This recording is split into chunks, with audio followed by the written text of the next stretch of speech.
নেত্রকোনার দুর্গাপুর উপজেলার চণ্ডীগড় গ্রামে বিস্তীর্ণ এলাকায় গড়ে উঠেছে আমবাগান।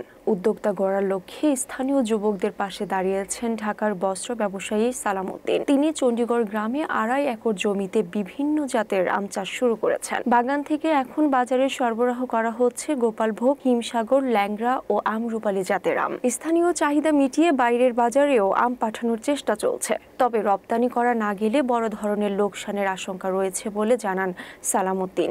তিনি আরো বলেন, এই উদ্যোগের মূল লক্ষ্য শুধু লাভ নয়, বরং এলাকার তরুণদের কর্মসংস্থানের সুযোগ তৈরি করা। তারা যেন বেকার না থেকে কৃষিভিত্তিক উদ্যোক্তা হিসেবে নিজেদের গড়ে তুলতে পারে।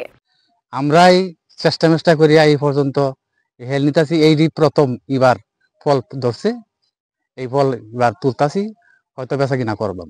আমরা প্রথম ভাবতাম যে এটা কি হইব করলে, কিন্তু এখন যাইতেছি যে উনি বাগানটা খুব সুন্দরভাবে সাজাইছে, তাতে আমাদের খুব ভালো লাগবে, বা আমরাও এটা করার জন্য একটু শুনছি এক্সপোর্ট করা যায় আম।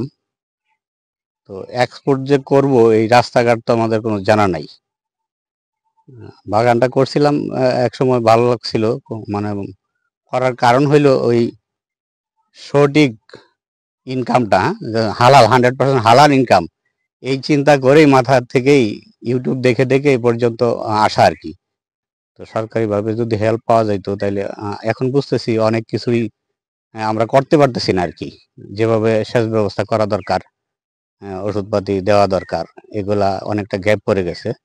যত দিন যাচ্ছে এত অভিজ্ঞতা হইতেছে আর কি। এখন সরকারি লোকজন যদি হেল্প করতো তাহলে অনেকটাই সুবিধা হইতো। 2.5 একরের মতো একটা বাগান করেছেন, আম বাগান। এবং সেই বাগানে আমরা নিয়মিত অলরেডি আমাদের উপসহকারী কৃষি অফিসার জনাব হেলালুদ্দিনের মাধ্যমে আমরা পরামর্শ দিয়ে যাচ্ছি। এখন এই বাগানে প্রায় 4টি প্রজাতির আম আছে, প্রায় 1800টি চারা রয়েছে। তো সেখানে যেহেতু ফল ধরেছে, আমরা উপজেলা কৃষি অফিস থেকে আমরা তাদের পাশে আছি সর্বক্ষণিকভাবে। এখন উনি যেন বাজারটা ধরতে পারেন, এই জন্য এই পর্যায়ে আমরা করতে পারবো। আমাদের উপজেলা কৃষি অফিসের ওয়েবসাইট আছে, সেখানে আমরা এই তথ্যটি আপলোড দিয়ে দিব, যাতে সবাই এট এ টাইম দেখতে পারেন।